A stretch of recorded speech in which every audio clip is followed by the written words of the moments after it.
Hello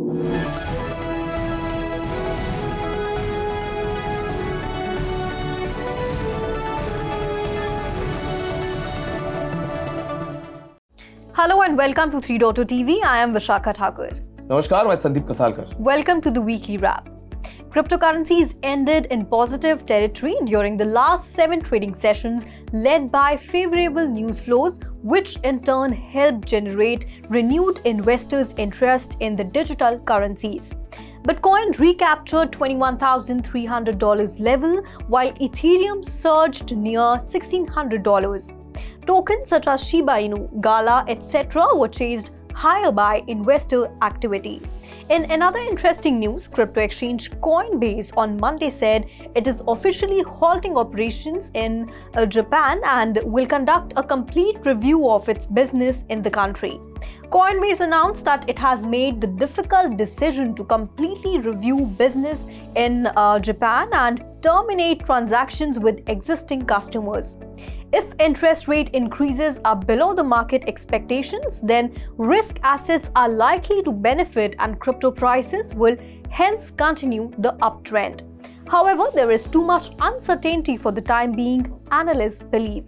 The news of the the Department of Justice announcement to escalate pressure on significant players in the crypto sphere have impacted crypto markets, analysts believe. तो संदीप जी, देखा जाए तो इस हफ्ते की शुरुआत से अभी तक बिटकॉइन जो है वो $21,000 के आसपास ही ट्रेड करता दिखा, और इस हफ्ते की शुरुआत में ये भी देखा गया कि जो स्काईब्रिज है उन्होंने कहा कि जो 30% स्टेक था उनका FTX में उसे वो रीपरचेज करने वाला है इस साल के अंत तक, यानी कि 2023 के अंत तक. तो संदीप जी, और इसके साथ साथ FTX कंटेजन जो कहा जा रहा था कि 2023 में भी स्प्रेड होने वाला है, लेकिन फिर एकदम से जो FTX है वो अपने कुछ एसेट्स रिकवर कर लेता है, और उसके बाद एसेट्स रिकवर करने के बाद ये देखा गया कि जो करंट हेड हैं FTX के, जॉन जे रे 3, उन्होंने ये भी कहा है कि अगर किसी तरह से जो क्रिप्टो करेंसी एक्सचेंज है उनकी वो रिवाइव हो सके तो इस पाथ को वो ज़रूर फॉलो करना चाहेंगे और ऐसा ज़रूर करना चाहेंगे. विशाखा, इसे हम FTX का ब्रॉड इम्पैक्ट भी कह सकते हैं, पर साथ ही और एक इसमें डेवलपमेंट है, एक अपडेट ये भी है कि कॉइनबेस ने एक ऑफिशियली अनाउंसमेंट की है कि उनके जापान के जो ऑपरेशंस है वो ऑपरेशंस को वो ऑफिशियली हॉल्ट करने वाले हैं. और एक बड़ा कंसर्न ये भी है कि वहाँ के जो इन्वेस्टर्स है उनके जो ट्रांजेक्शन है वो टर्मिनेट भी होंगे. तो बढ़ते हैं अगली खबर की ओर.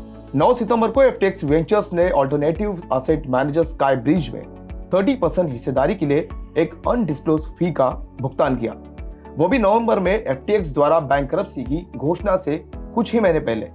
स्कैरामुच्ची ने 13 जनवरी को CNBC को बताया कि FTX की समस्याओं पर विचार करते हुए स्काईब्रिज उस हिस्सेदारी को रिपर्चेस करने में कामयाब कर रहा है, लेकिन लेनदेन इस साल के फर्स्ट हाफ के अंत तक पूरा नहीं होगा. स्काईब्रिज की वेबसाइट के अनुसार 30 सितंबर 2022 तक इसके मैनेजमेंट के तहत $2.2 बिलियन की एसेट थी, जिसमें लगभग $800 मिलियन का आंकड़ा डिजिटल एसेट रिलेटेड इन्वेस्टमेंट का था. तो FTX का जो डेवलपमेंट हमने देखा, जो ड्रामेटिक जो हमने जो एक्टिविटी देखी, उसमें एक अभी डेवलपमेंट सामने आई है कि जो स्कैरामुच्ची जो है FTX कोलैप्स से पहले 30% जो उसका जो स्टेक था उसके ऊपर उसने 30 फीस का भुगतान भी किया था. तो ये धीरे धीरे कुछ चीजें अभी सामने उभरती आ रही है. इन्वेस्टिगेशंस के दौरान भी हम इसे कह सकते हैं. जी, बिल्कुल सही कहा आपने. एक पूरा ये एक पिक्चर के जैसे चल रहा है. पहले FTX का कोलैप्स होना, फिर धीरे धीरे जो लॉयर्स हैं वो ये कहते हैं कि नहीं, जो सैम बैंकमैन-फ्रीड है वो गिल्टी नहीं है, और उसके साथ साथ फिर एसेट्स रिकवर करना, और अब एकदम से ये अपडेट्स जो सामने आ रहे हैं. तो इसके साथ जैसे मैंने पहले भी कहा कि जो 30% स्टेक है स्काईब्रिज का, वो इस साल के अंत तक, यानी कि 2023 के अंत तक फिर से रीपरचेज करने वाले हैं. और क्या क्या छुपा हुआ है वो धीरे धीरे सामने आ जाएगा. बिल्कुल. Moving on, the Iranian central bank has begun working with the Russian government to launch a new gold-backed cryptocurrency. Iran is collaborating with Russia to create a token for the Persian Gulf region that will be used as a payment method in international trade. According to Alexander Brazenkov, executive director of the Russian Association of Crypto Industry and Blockchain, the token will be issued as a gold-backed stablecoin. In cross-border transactions, the stablecoin aims to replace fiat currencies such as US dollar. The proposed cryptocurrency would operate in Russia's Astrakhan Special Economic Zone, which has begun to accept Iranian cargo shipments. The new measures would help Iran avoid global trade sanctions. तो यहाँ देखा जाए तो Iran जो है वो cooperate कर रहा है रशियन गवर्नमेंट के साथ एक गोल्ड बैक स्टेबल कॉइन लाने के लिए। लेकिन संदीप जी, अगर हम थोड़ा पीछे चले और इसके बैकग्राउंड में देखें तो जो ईरान है और रशिया है, दोनों ने ही क्रिप्टो करेंसी को बैन किया था, जैसे कि बिटकॉइन या फिर स्टेबल कॉइन जो है जैसे कि टेथर, इन दोनों को ही बैन किया था इन्होंने अपनी कंट्रीज़ में। और अब एक यू टर्न ये लेते दिखाई दे रहे हैं, जहाँ पर एक गोल्ड बैक स्टेबल कॉइन ये लेकर आने वाले हैं और जो कि क्रॉस बॉर्डर ट्रांजैक्शंस में हेल्प करने वाला है फिएट करेंसी जैसे कि US डॉलर की जगह। स्टेबल कॉइन जैसे सभी को पता है, स्टेबल कॉइन स्टेबल क्यों है? क्योंकि उसके पीछे कुछ अंडरलाइन एसेट्स होती है, जो कि ईरान गवर्नमेंट ने जो अनाउंसमेंट की है गोल्ड बैक टोकन्स, वो इन्वेस्टर्स के लिए बहुत ही लाभदायक होगा, उनके लिए बहुत ही सिक्योर्ड होगा, क्योंकि उसके पीछे गोल्ड होगा। तो बढ़ते हैं अगली खबर की ओर। स्कोडा ने वर्चुअली एक नए डायमेंशन में द स्कोडा वर्स की खोज की है। मेटावर्स में नया प्रोजेक्ट स्कोडा पर ई मोबिलिटी के बारे में जानकारी तक पहुंच को सरल और मजेदार बनाने के लिए एक यूनिक स्कोडा वर्ल्ड बना रही है, जिसमें लेटेस्ट स्कोडा इनियाक कॉप RS4 का टेस्ट ड्राइविंग भी शामिल है। स्कोडा वर्स में स्कोडा के NFT गैलरी, एंटरटेनिंग गेम्स और कस्टम स्कोडा अवतार के जरिए दूसरे विजिटर्स के साथ इंटरैक्ट करने जैसे एक्साइटिंग फीचर्स भी शामिल है। स्कोडा मेटावर्स एक्सपीरियंस एक वर्चुअल 3D वर्ल्ड है जिसे नेमेसिस प्लेटफॉर्म पर बनाया गया है। इस बीच वर्ल्ड इकोनॉमिक फोरम मेटावर्स के अगले 10 वर्षों के अंदर $multi-trillion मार्केट इंपैक्ट और बिलियंस ऑफ यूजर्स होंगे। मेटावर्स जिसके 2024 तक $800 बिलियन के मार्केट में विकसित होने की उम्मीद है और वर्तमान में भारी इन्वेस्टमेंट प्राप्त कर रहा है।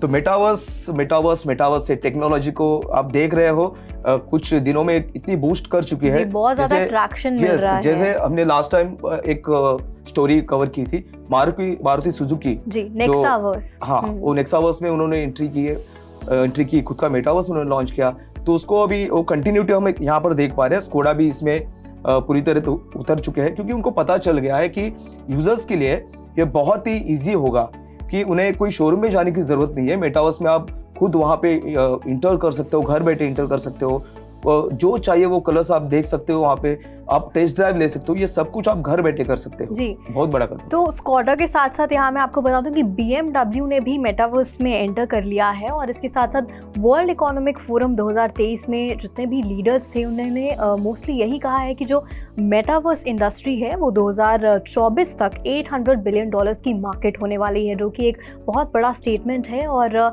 लगातार नए अपडेट्स आ रहे हैं मेटावर्स सेक्टर से।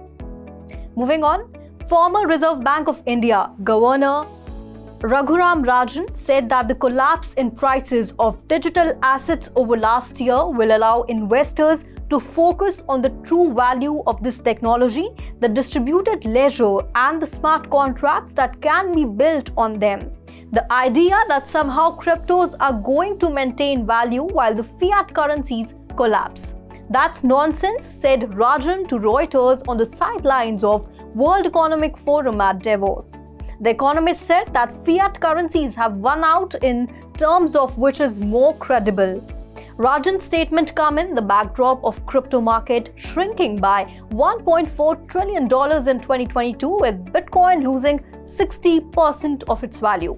However, it has clocked a 26% gain in January, breaking above the $20,000 level. The former RBI governor had earlier cautioned investors about the shelf life of cryptocurrencies. तो संदीप जी, यहाँ रघुराम राजन जो कि फॉर्मर आरबीआई गवर्नर हैं वो थोड़ा favour में नहीं दिखाई दे रहे हैं क्रिप्टो करेंसी के, क्योंकि इसके पहले भी इन्होंने कहा है, जो कमेंट्स इनके थे वो ऐसे रहे हैं कि जो बिटकॉइन है वो जैसे 20% ऊपर जाता है फिर 20% ही नीचे आता है, तो कोई स्टेबिलिटी नहीं है। और अगर हम एक तरफ रखें फिएट करेंसी और एक तरफ क्रिप्टो करेंसी को रखें तो जो फिएट करेंसी है उसका पलड़ा भारी रहेगा या उसकी क्रेडिबिलिटी बेसिकली ज़्यादा है। तो विशाखा, हम देख सकते हैं ये आपने बात सही की, पर आने वाला जो 2023 का इस साल का जो बजट है उसमें सभी इन्वेस्टर्स और सभी एक्सचेंजेस वो भी नज़र गड़ाए हुए हैं कि आने वाला बजट में क्रिप्टो करेंसीज को लेकर क्या हलचल होने वाली है। क्या वो 30% टैक्स और 1% TDS कंटिन्यू होगा, क्या कंप्लीटली बैन होगा, या फिर कुछ अच्छी डेवलपमेंट सुनाई देगी। तो बढ़ते अगली खबर की ओर। 2021 में रिपब्लिक ऑफ एल साल्वाडोर ने घोषणा की थी कि वो देश के एक्टिव वोल्केनोज द्वारा जनरेटेड रिन्यूएबल एनर्जी के साथ बिटकॉइन माइनिंग को वित्त पोषित करने के लिए बिटकॉइन बॉन्ड्स के जरिए $1 बिलियन जुटाएगा, जिसे वोल्केनो बॉन्ड्स के रूप में भी जाना जाता है। साल्वाडोरियन लेजिस्लेटिव असेंबली ने बिटकॉइन के अलावा अन्य डिजिटल एसेट जारी करने के लिए एक लॉ पास करने के बाद ऐसा लग रहा है कि दूर का सपना जल्द ही एक वास्तविकता बन सकता है। पिछले साल मार्च के शेड्यूल होने के बावजूद बेयर मार्केट की वजह से लेजिस्लेटिव एजेंडे को बार बार पोस्टपोन किया गया था। यह बिल, जिसे digital asset issuance securities act कहा जाता है, डिजिटल एसेट्स जारी करने के लिए एक लीगल फ्रेमवर्क प्रदान करता है और दूसरे नॉन बिटकॉइन क्रिप्टो करेंसीज को क्लासिफाई करता है, जैसे कि टोकनाइज्ड सिक्योरिटीज, ऑल्टरनेटिव कॉइन्स और उनके वर्चुअल एसेट सर्विस प्रोवाइडर्स। तो 2021 में जो वोल्केनो बॉन्ड्स के जरिए जो बिटकॉइन माइनिंग का जो कंसर्न था वो बेयर मार्केट की वजह से होल्ड था। उसके बाद 2 साल के बाद अब ये फिर से उभरा हुआ है। एक लॉ पास किया गया, एक बिल पास किया गया, जिसमें कहा गया है कि कुछ डिजिटल एसेट को क्लासिफाई किया जा रहा है, जिसमें टोकनाइज्ड एसेट्स है, कुछ VASPs भी है, जो कि एक अच्छा डेवलपमेंट इसमें दिखाई दे रहा है। जी बिल्कुल सही कहा आपने। जो बिटकॉइन बॉन्ड है, जिसे वोल्केनो बॉन्ड भी कहा जाता है, तो इसके साथ मिलकर ये $1 बिलियन जुटाने वाले थे, ऐसा इन्होंने पहले कहा। और अब एक तरह से देखा जाए तो इनका ये सपना जो है वो हकीकत बनता दिखाई देगा बहुत जल्द।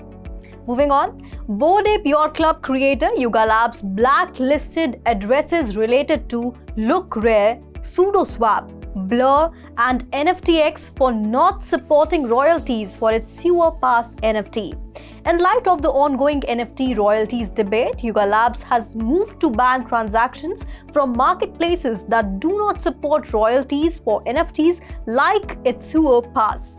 Sewer Pass is an NFT that grants its holders access to Yuga Labs' Dookie Dash interactive skill-based game. A closer look into the Sewer Pass contract shows that some addresses have been blacklisted.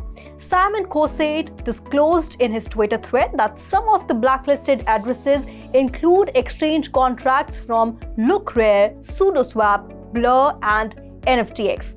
तो यहाँ देखा जाए संदीप जी, जो users हैं उन्हें ये जो Sewer Pass NFT है बोर्ड एप याcht क्लब की, उसे बाय करने के लिए अलाउ नहीं किया जाएगा। जो Look Rare है, SudoSwap है, Blur है या NFTX की हम बात किया जाए तो जितने भी यूजर्स हैं उन्हें ये इसे Sewer Pass NFT जो है वो बाय करने के लिए अलाउ नहीं किया जाएगा। ये अपडेट यूजर्स के लिए यहाँ है और यूजर्स के लिए अच्छी बात भी है कि OpenSea जो सभी के लिए ओपन है वो इसके माध्यम से ट्रांजैक्शन कर सकते हैं। बिल्कुल।